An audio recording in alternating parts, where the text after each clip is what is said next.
This is a 3D printed Nerf blaster called the Juno, and it can fire 15 foam balls in less than 1 second. This is the same blaster, except I printed this one in solid chocolate. What will happen when I pull this trigger, which also happens to be made out of chocolate? My name is Zack Freedman, and today I will eat a Nerf blaster. Welcome back to Voidstar Chocolate Lab. Ladies, gentlemen, and cyborgs, allow me to introduce Glenn Coco the Coco Press. He's a 3D printer that squirts not plastic filament, but delicious, creamy chocolate. And earlier this year, he helped me make my wife a chocolate gridfinity for Valentine's Day. Some folks dissed her in the comments for not acting more grateful. It's so organized. And that was a skit, you double dog dingus. How could I surprise Brooke with a giant chocolate bar that took a week to print in the living room? Well, as the cocoa flowed upstairs, my filament printers were left with nothing to do. So I put them to work printing my very favorite printable project, a Nerf blaster. Well, at some point, I got my wires crossed and I accidentally started printing a blaster part in chocolate instead of filament. As I destroyed the evidence, I wondered, could a chocolate blaster actually work? So I searched for prior art and I found this video by Extreme Games. That's Extreme with an X and Games with a Z. They're not f***ing around. The video is titled DIY Solid Chocolate Nerf Gun, all caps, because they are not f***ing around. Except they were f***ing around. This is not a chocolate Nerf gun. This is a pile of melted candy bars cast into a mold of a Nerf gun. Not only does this bootleg double breech lack any way to fire anything, and not only did they fail to cast the entire other side of the blaster, these schneefed up hype beasts made their mold out of green Play-Doh, so it doesn't even look delicious. This isn't prior art. This isn't art at all. This is content. My spark of curiosity erupted into a structure fire of righteous indignation. I will build a solid chocolate Nerf blaster that actually fires, or I will die trying. And I'm only kind of exaggerating. Like, these homemade blasters are insanely powerful, and they're already dangerous when they're not made of candy. Please do not try any of this at home, and never ever fire anything except unmodified foam ammo. For you, safety is imperative. For me, stupidity is lucrative. Speaking of filthy lucre, let's talk about something smart. You, with the help of today's sponsor, Brilliant.org. The closer your intuition lines up with reality, the more likely your ideas are to work. And that is what makes Brilliant.org so, what's the word? Each session revolves around interactive playable demos that let you go hands-on with the topic. So you can experiment with complex theories and principles and see how it plays out in real time. As you explore Brilliant's library, they actually adapt to your learning style and carefully ramp up the challenge. You never waste time retreading stuff you already know, and they won't let you hit a wall either. If you ever get stuck, Brilliant will present different ways to approach the problem till you find the one that finally clicks. You don't just build knowledge, you get a sense of how the world works, which makes it easier to bring your new skills into your daily life. It's also a better way to approach the crazy, confusing, cutting-edge stuff like how AI language models work. So if you're planning to use them in your own projects, a few minutes with Brilliant could save you hours of frustration. Brilliant's results speak for themselves, and they're so confident they'll give you a full month free to try their entire catalog. Visit brilliant.org/Zack Freedman or click the link below to try it for yourself and save 20% off an annual premium subscription. Now it's time for me to do some hands-on learning, and today's lesson is confectionery ballistics. Before we start printing, I have to make something clear. We can't make literally every part out of chocolate. Even a printed plastic blaster needs at least some non-printed parts. On top of this, chocolate is not exactly a high-performance engineering material, and the tiniest hitch of tension, torque, or temperature will instantly tear it apart. This means some parts just can't be chocolate. They would be too fragile to do their jobs at all. There are going to be some parts that the Coco Press is physically incapable of printing in the first place. So I'm using the duck rule. If it looks and smells like solid chocolate and it works and feels like a Nerf gun,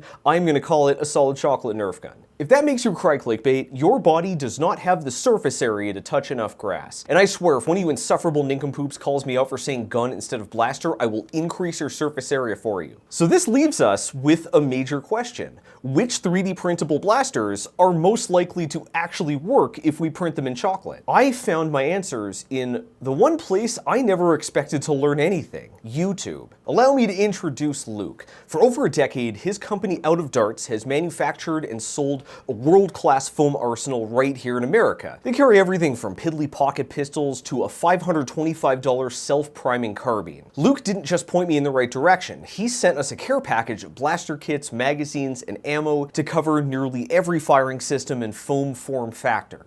These proton balls contain real protons. I linked the kits and filaments in the description and indicated which were provided for free. Let's start off with the full auto ball spewing Juno designed by Out of Darts themselves. This is a flywheel blaster. These motors power a pair of counter-rotating discs, and their grooved concave edges pinch foam ammo to fling it down range. I started by printing the Juno in PETG. Flywheel blasters are going to need soldering, and a soldering iron can practically melt chocolate from across the room. Once we finish the real edible version, we will just transplant our pre-soldered circuit. The time had finally come to start laying down some hot chocolate. The problems began immediately. As it turns out, the cocoa press was not meant to print Nerf blasters. Chocolate liquefies so slowly, the cocoa press has to pre-melt its entire supply of raw material right there on the extruder and schlep it around the entire time. The cocoa press's cocoa cartridge can only cocoa carry 65 grams of cocoa core, and whenever you insert a fresh stick, you have to wait a full 20 minutes for the whole thing to melt through. For structural and moral integrity, I had to print each part in solid chocolate, i.e. 100% infill. So the chocolate blasters actually involved more total printing than plastic blasters. The worst part was the grip. At over 230 grams, it required at least 3 reloads.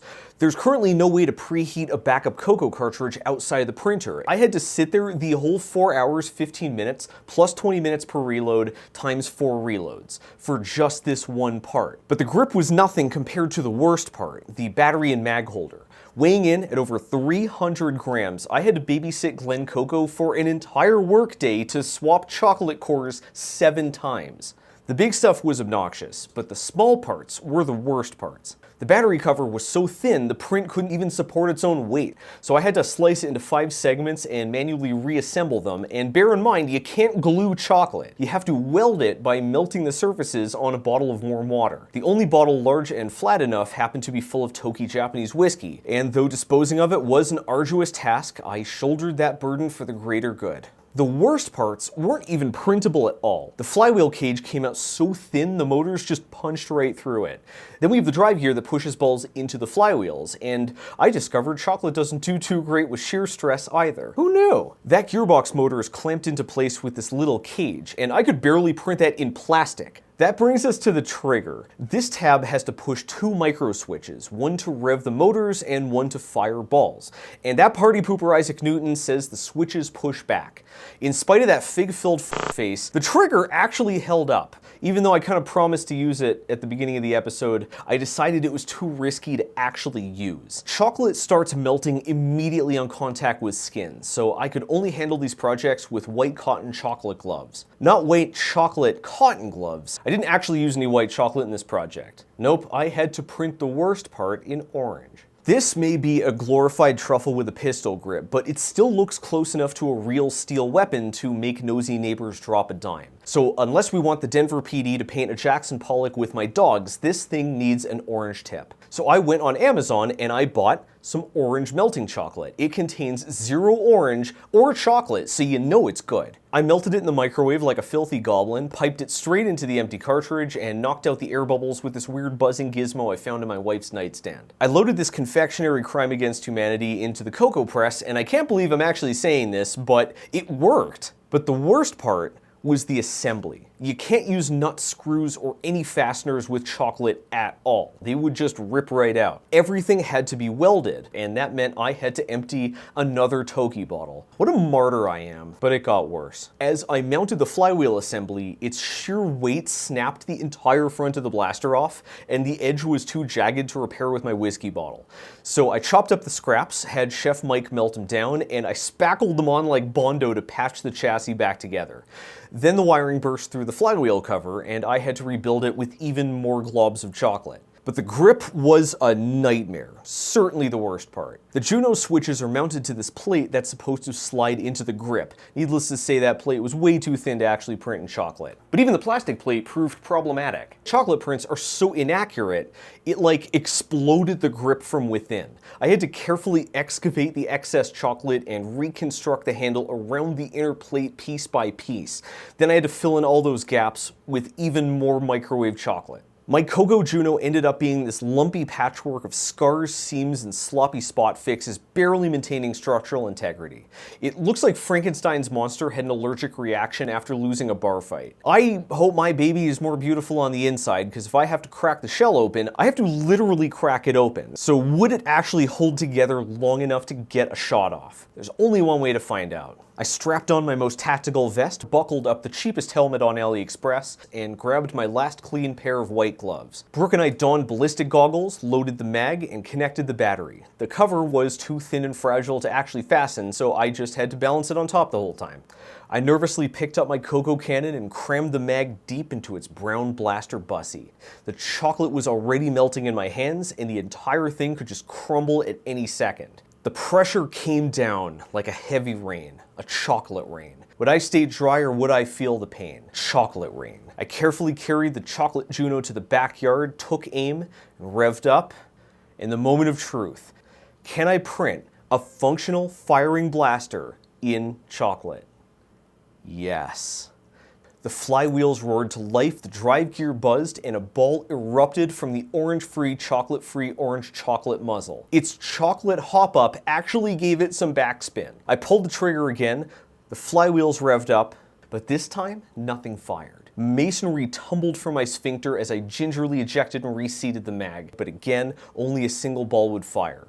Then I realized what was happening. I had a major malfunction, but not with the blaster. It was the mag. To keep the ammo in place, it has this little sliding spring-loaded tab, and here's the key. It's shaped like a ramp. When the mag bottoms out in a blaster, the magwell is supposed to push that tab aside, which allows the follower spring to freely feed balls into the fire system. The pusher, as it were, is actually stopping the balls as they pop out of the mag, not stripping them off the top. But the blaster isn't made of plastic, so when the mag bottoms out, that tab doesn't slide open. The pointy ramp punches straight through the chocolate.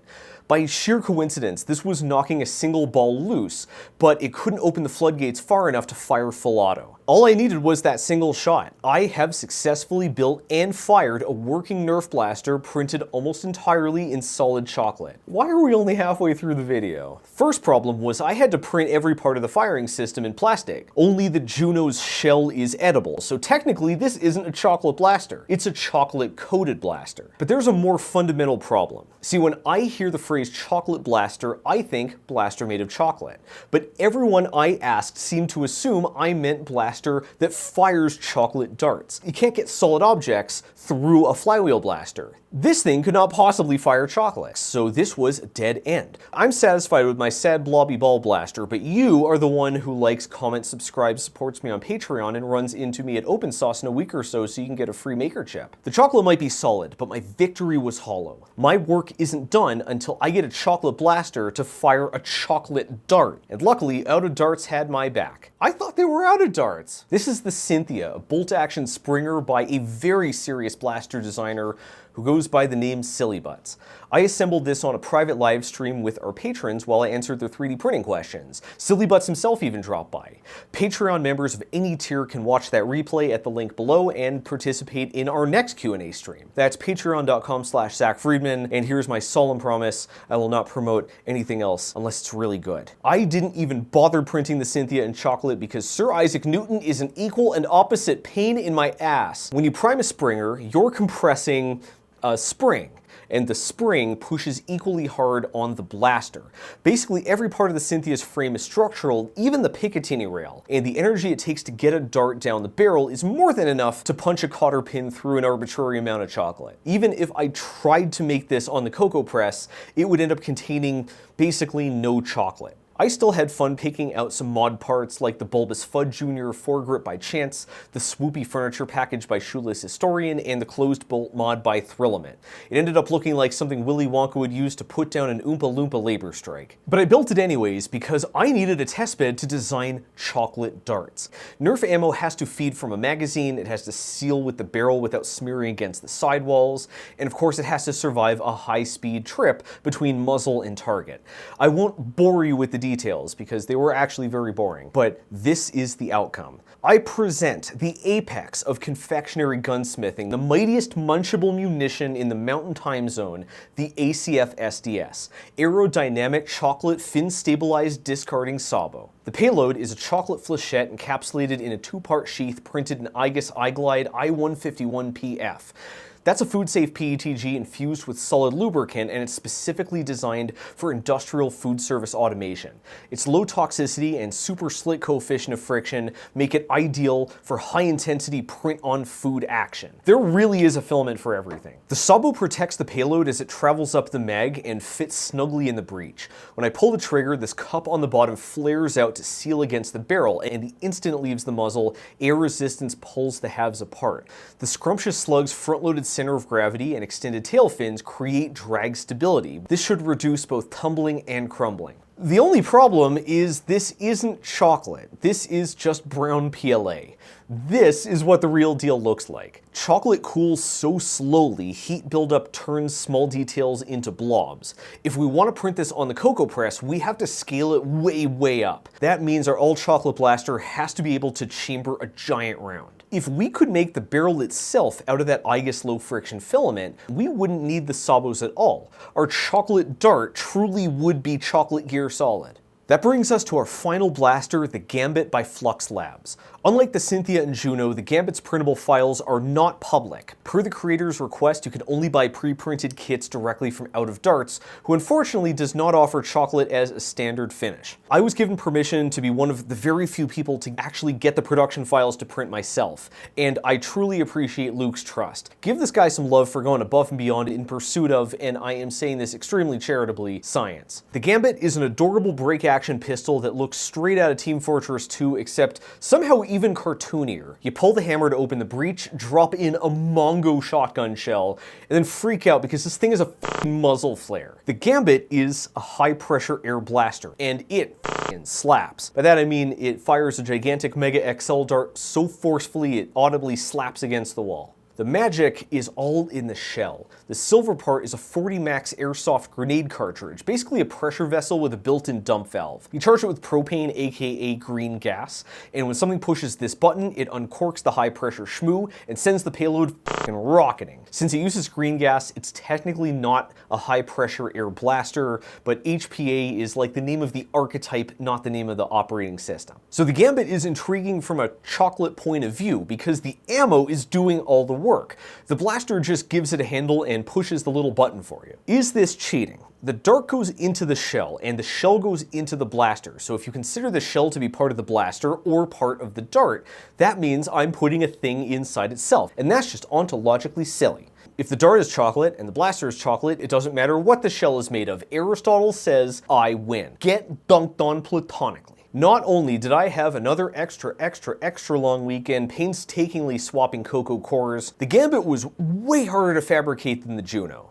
For one, it's meant for a printer twice the size of the cocoa press, so I had to manually split the model into multiple pieces and assemble them post-printing. But the real gotcha was almost every part needed supports. Liquid chocolate takes a few seconds to set up, so without support material, every single millimeter of bridge will instantly collapse to the plate. But chocolate fuses so readily to chocolate, the supports permanently meld with whatever they're supporting. F it, we ball. I ran the whole job, supports everywhere, and carved it back into shape by hand with clay modeling tools.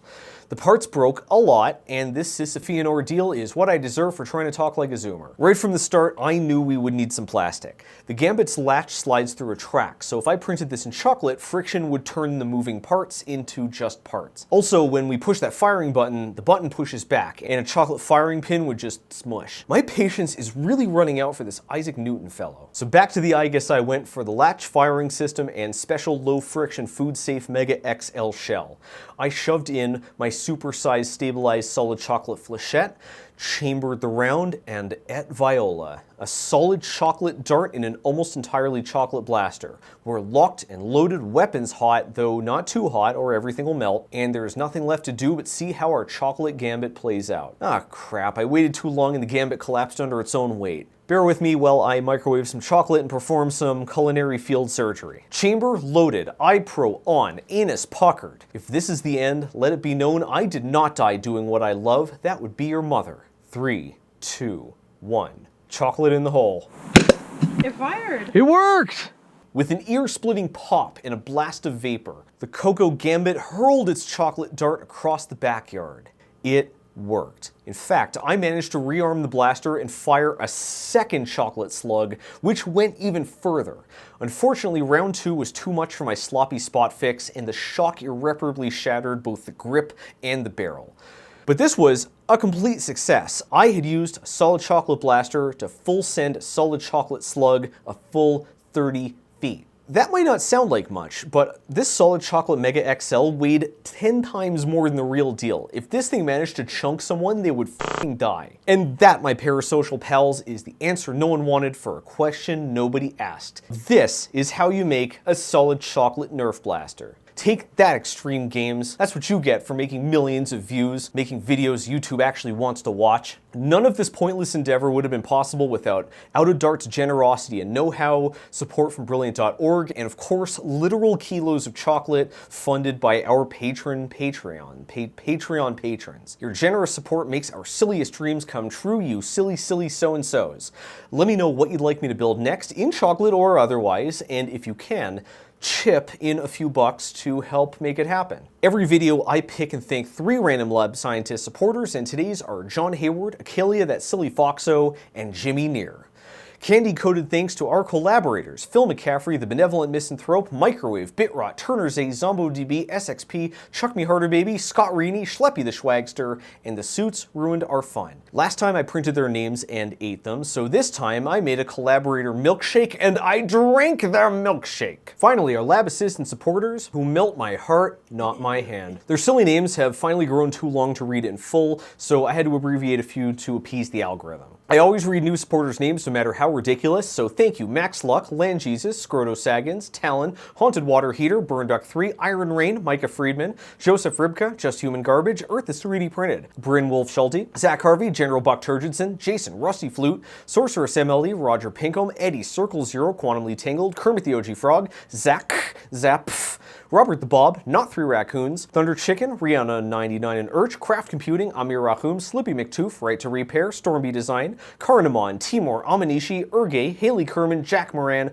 Cody, Ergabled, Blammo, Travis Pocky, Nobi Johnson, Sox Magox, Aaron Steers, The Cuttlefish, Acorn, Travis Hip Hop, Burnett, Kevin DeGraff, Dennis Kempen, Period Clots, Bradley Carter, Onyx Plague, DBD, Trump Did Nothing Wrong, Paul Gibbs, The Snow Chow Cabal, Bill Schooler, Trans Rights, James, OX Jono, Big Bird Tommy, Granville Schmidt, Quality Doggo, LS Swap the World, Doom Crew Inc., Dr. Mrs. the Meerman, Juicy Legend, Jiggle My Puffs, Danny Devoid of Life, Turner Spalding, Des Baldonado, CullenJWeb.com, Rinry, Powerful CCH, Cliff Henning, Kink Shaming Walrus, Agent Maxwell, Elite Giant, The Q01, VK2KTJ, Protagonist, Renaud Bataille, Chris Floofy Kitsune, Shane Frederick, Nuclear 314, Martin Titonium, Nat Queen of Lemons, Mike Kelly, Azundo, Michael Creamer Jr., Lost Dryer Socks, Brad Cox, Michael, Dale Bebby, My Dog is a Bear, Moonkin, Clayton Easley, Incognito, Sticks, Unicorn Emoji, Nova Ren, Vigelli, Matthew Runhart, Robert Breeze, Sunburnt Cat, The Monk, Dax Dastardly, Kevin Sumner, Zanforian, Yes, Callsign Carrot, Bigsy, Lydia K. Nett hier, aber waren Sie mal in Baden-Württemberg?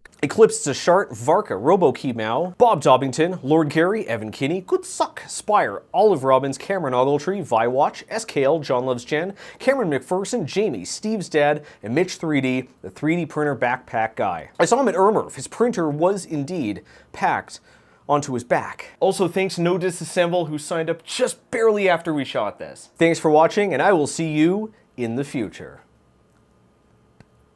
Flavor blasted.